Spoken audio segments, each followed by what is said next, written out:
നികേഷ് കുമാർ എന്ന വ്യക്തിയുടെ രാഷ്ട്രീയ പ്രവേശനം സംബന്ധിച്ചുള്ള ഒരു വീഡിയോ ആണ് ഞാനിവിടെ ചെയ്യുന്നത്. നികേഷ് കുമാർ എന്ന വ്യക്തി രാഷ്ട്രീയത്തിലേക്ക് ഇറങ്ങിയത് ശരിയായ ഒരു സമയത്താണോ എന്ന് സംശയിക്കേണ്ടിയിരിക്കുന്നു. കാരണം എന്താണെന്ന് വെച്ചാൽ അദ്ദേഹം ഒരു ഇന്ത്യ വിഷൻ്റെ ഒരു മീഡിയ ചാനൽ തൊഴിലാളിയായിട്ട് വർക്ക് ചെയ്തപ്പോൾ വളരെ നല്ല രീതിയിൽ ശോഭിക്കാൻ അദ്ദേഹത്തിന് സാധിച്ചിട്ടുണ്ട്. പ്രത്യേകിച്ച് ഇന്ത്യ വിഷൻ്റെ ചാനലിൽ അദ്ദേഹം ഒരു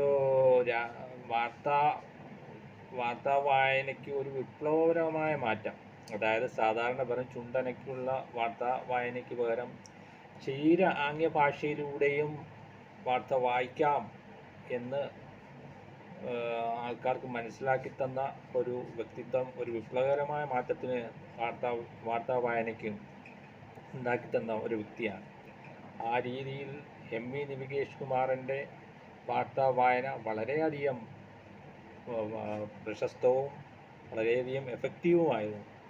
അതിനുശേഷം അദ്ദേഹം റിപ്പോർട്ടർ എന്ന് പറയുന്ന ഒരു ചാനലിലെ മുതലാളിയായിട്ട് മാറാൻ കഴിഞ്ഞു. പക്ഷേ അതൊരു തികഞ്ഞ പരാജയമായിരുന്നു മുതലാളി എന്ന രീതിയിൽ. പിന്നീട് അദ്ദേഹം രാഷ്ട്രീയത്തിലേക്ക് ഇറങ്ങി. അദ്ദേഹത്തിന് കെ എം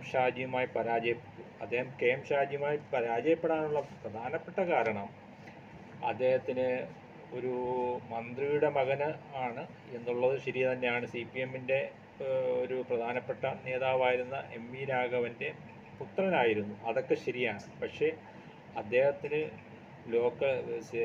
കമ്മ്യൂണിസ്റ്റ് പാർട്ടിയുടെ ലോക്കൽ കമ്മിറ്റിയിൽ പ്രവർത്തിച്ചുള്ള പരിചയമില്ല. സാധാരണഗതിയിൽ കമ്മ്യൂണിസ്റ്റ് പാർട്ടി ഒരു മെമ്പർഷിപ്പ് നൽകുന്നത് 3 വർഷക്കാലമെങ്കിലും പ്രവർത്തിച്ചതിന് ശേഷം ഒരു സാധാരണ മെമ്പർഷിപ്പും പിന്നീട് അതിനെ പെർമനൻ്റ് ആക്കുകയാണ് ചെയ്യുന്നത്.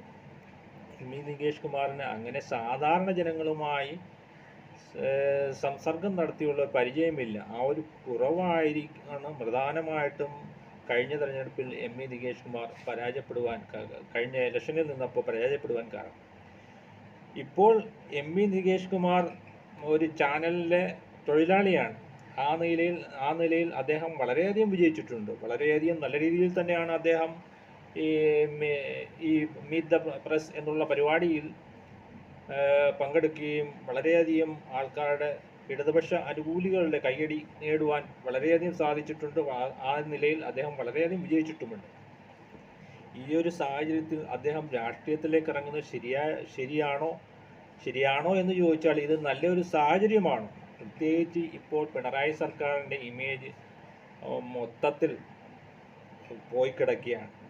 ഇനി ഒരു ഇലക്ഷൻ വരാൻ പോകുമ്പോൾ തീർച്ചയായും കോൺഗ്രസ് മുന്നണി, അതായത് ഐക്യജനാധിപത്യ മുന്നണി കഴിഞ്ഞ തവണ 100 സീറ്റിലാണ് വിജയിച്ചെങ്കിൽ, അങ്ങേ തവണ 100 സീറ്റിലാണ് വിജയിച്ചെങ്കിൽ ഇപ്പോൾ 110 സീറ്റെങ്കിലും അവർക്ക് നേടാനുള്ള ഒരു സാഹചര്യമാണ് ഇപ്പോൾ നിലനിൽക്കുന്നത്.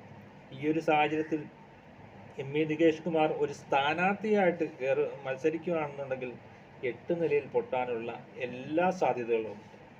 ഈ ഒരു സാഹചര്യം നികേഷ് കുമാറിന് മനസ്സിലാകുമെന്ന് ഞാൻ കരുതുന്നു. അപ്പോൾ ഈ ഒരു സാഹചര്യത്തിൽ നികേഷ് കുമാർ രാഷ്ട്രീയത്തിലേക്കുള്ള ഈ ചുവടുമാറ്റം ശരിയാണോ, അത് അദ്ദേഹത്തിന് ഫലം ചെയ്യുമോ എന്ന് അദ്ദേഹം തന്നെ ഒന്ന് വിലയിരുത്തുന്നത് നല്ലതായിരിക്കും.